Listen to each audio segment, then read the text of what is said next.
So you should know what's the value.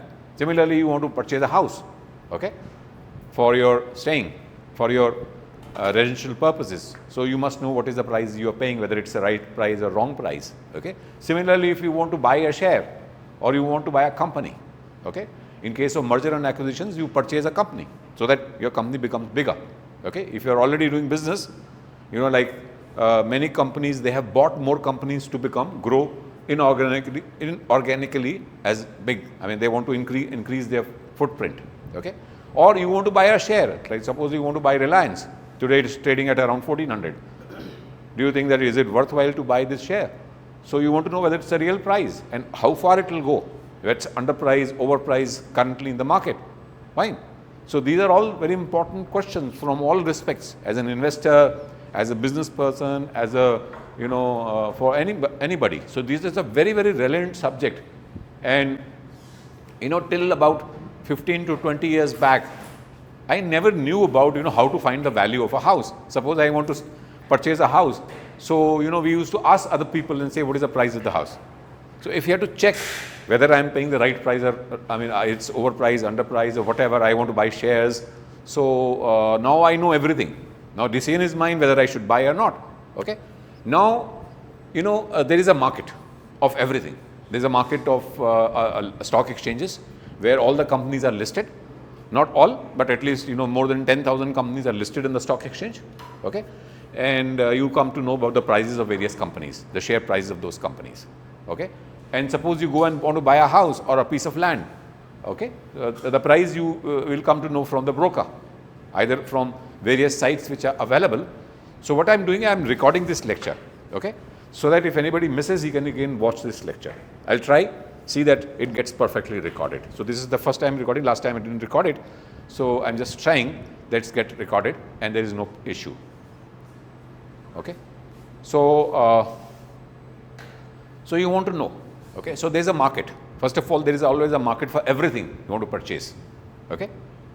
And there can be, even suppose you want to buy a company which is not even listed on the stock exchange.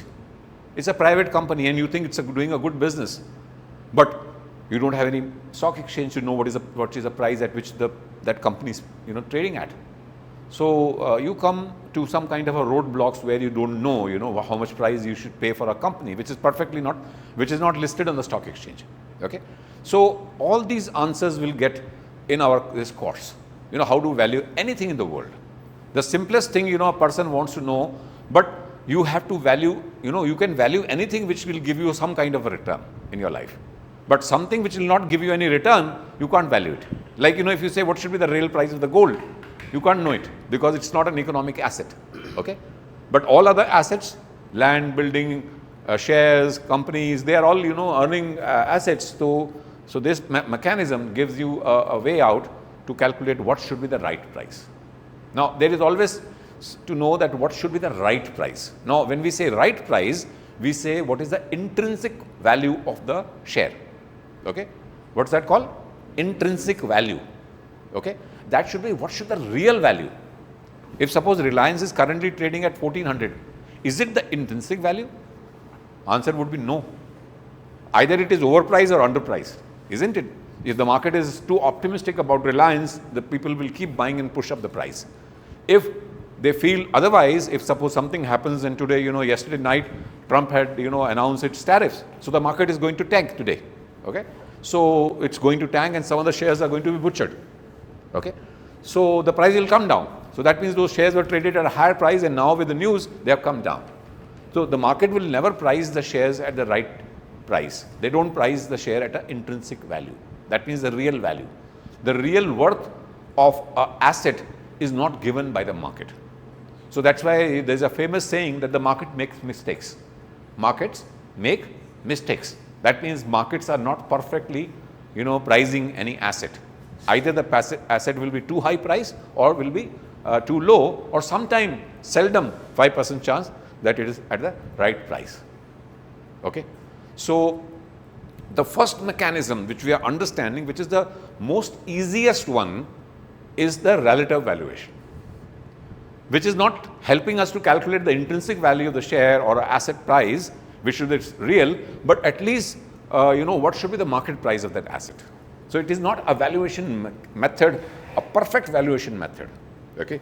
But it is so easy to understand, and it is very easy to sell to the other guy that this is the price at which you should buy Reliance, okay? If I give you something and you say it's very simple, I can understand it. So it's very easy to sell, it's very easy to, it doesn't require any more research. It gives you a very easy answers, and that method is called relative valuations, okay? Because suppose if you want to buy something, okay, suppose you want to buy a house. When you go to the market, if the market is, overpricing those assets, but you will still going to buy it because, that is a price because you want to buy the house at particular locality, so you will pay the price, okay? You will not, if you can wait, of course, if somebody says it's overpriced, you'll say, okay, I'll wait. But how long you can wait, okay? 1 day, 2 days, 1 month, 2 months, 3 months, if the price doesn't come, it keeps going up, okay? And it is becoming overpriced day by day. So someday you will say, okay, I have to buy because I'm going to stay in the house, okay? So that means the market also matters, okay? Fine, it's a price which is given by the market, and you have to accept it at times, but that is not the real worth of the asset, okay? So the real worth of the asset or the intrinsic valuation we'll be doing right at the later part of our understanding. First, we'll understand the most easiest mechanism, which is called the relative valuation. And most of the investment banking companies like Morgan Stanley or, which companies I talk about? Morgan Stanley? Goldman Sachs, okay? And a lot of Indian companies, ICICI Securities, they always use a relative valuation. 99% chances are they are going to tell you the value on the basis of relative valuation, because they find very easy to explain that, and people also relish that, okay? Because it's a very easy thing. Fine.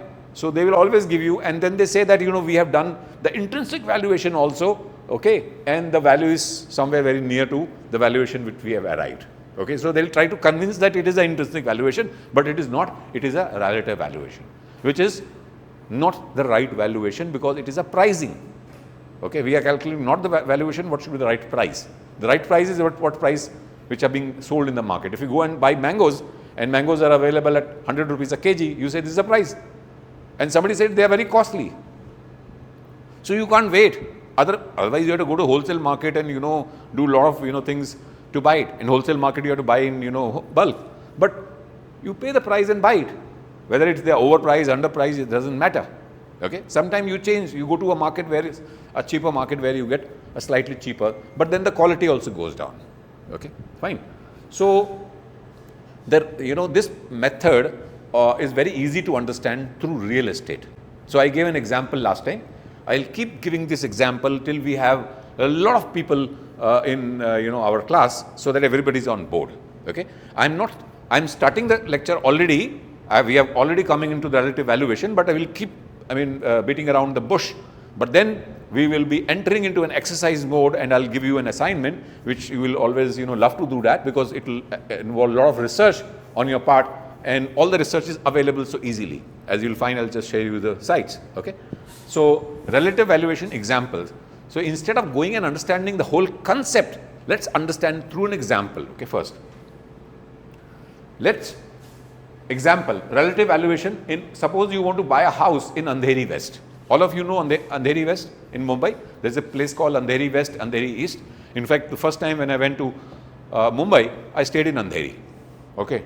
I found it was a very dirty place, but whole of Mumbai was like that, okay? Because I came from Delhi. Delhi was much cleaner. So Mumbai is very crowded and, very cramped because of a lot of rains which do happen. So it makes the faces of the house looks very dirty, okay? So I went to Andheri. Anyway, so Andheri you are trying to purchase. Now example is a coincidence that, looking for a house in, say Andheri West, because you are staying. Now, when I was working in companies, so my, one of my last job, okay, was Vodafone Idea. So at that time it was Idea Cellular. It was not merged with Vodafone. So I was transferred to Mumbai, my last job. And, my CFO, we met, in Goa, one of the, meetings there. And he says that, Mr. Agi, if you want to grow, so you have to take a higher position. You have to leave Delhi. You have to come to Mumbai and come to our head office. So we are having a drink, and I said, yes, Mr. so and so, Anil, I'm ready. So I never knew that, I was just killing myself. I got an order next day, please, you're transferred to Mumbai. Not next day, but after a few days. And I was transferred to Mumbai, and my office was in Bombay Kurla complex. Okay. So of course I finalized the house in Dadar, not Dadar, it was, it was Dadar. So I finalized the house Dadar, and I was looking for some houses in Andheri, because from Andheri also my office very, very close. But after visiting Mumbai and looking for a house and everything, I find that Mumbai, my family was not ready to move along with me. So I resigned and joined Hero Group, okay, as a CFO, one of the companies. Okay. So anyway, so then, I didn't go to Mumbai, though I had finalized the house in Dadar, everything I had done. But then I found that staying alone in Mumbai is not my, liking, because it's very humid there, and I don't like humid temperatures. And Mumbai is otherwise a very nice place, but I was already so, this thing that I was not looking for a very long future, because, I was that time also close to about 47, 48 years of age. So I was not very young to that, okay, I'll settle in Mumbai and grow myself there. So that was not my, purpose. So let's say you want to estimate a value of 2 BHK apartment, 1000 square feet in Andheri West. So you are looking for a house which is 1000 square feet. Now, when you go to Mumbai, 1000 is very big area. Okay. In Delhi or Gurgaon, 2000 becomes almost a standard, or 1500, or say more than that. So 1000 square feet is a very luxurious place. Okay. The houses are small. So you are looking for a 2 BHK in Andheri West, Mumbai. Okay. Then suppose, you ask the broker to, what is the price. So what has been the recent prices which are, people have bought some houses in Mumbai, in Andheri. So what you are going to do, you are going to focus only on the Andheri. You are not going to entire Mumbai, you are not going to Kolaba, because the prices will be very higher there. So you thought Andheri will be better for you because it is very near to your office. So you found that, there was one property, okay, which was selling price was 2 crores, another property B which was 2 crore 15 lakhs, a C which was 2 crore 10 lakhs, and this was the area of those houses, 950, 1050 and 1000. And price per square feet was given to you, that 21,053 is the price per square feet. Now how do we arrive that? We just take this 2 crore and divide by 950. Okay. So we'll have the price per square feet. Fine. So the price divided by per square feet. So this is very important. This will give you a very good picture. So the price is basically hovering between 21,000, 20,000, 21,000, because there are some notes, some houses on first floor, ground floor, or near to a certain area. So you are going to just see the same floor, similar age, slightly newer, same society.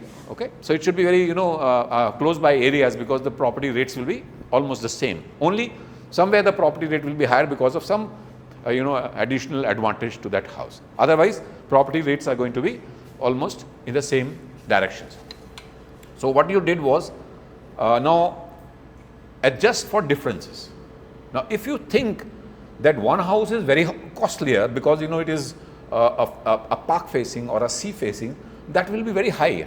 Okay. But here all the houses were the same. So you don't have to adjust for any differences. So average price per square feet will be simply calculate the average price, because all the prices are almost same. If some price was very higher, you could have excluded it. Okay. Fine, because that is the house which is pushing up the price too high, because you are not looking for a sea facing house. Okay. Fine. Or a house which is vastu perfect, or maybe this garden facing, and you say, okay, I'm not very keen in purchasing an expensive house and paying a higher price because it's garden facing. Okay. If you want, you can add that and pay the price, higher price. It all depends upon your, but you will come to know the basic price. Okay. If you just exclude, you'll come to know the price is around 20,843 per square feet. Okay. Now, so you're looking for 1,000 square feet. So how much money you have to pay to buy a house in Andheri for 1,000 square feet? 2 crore 8 lakhs.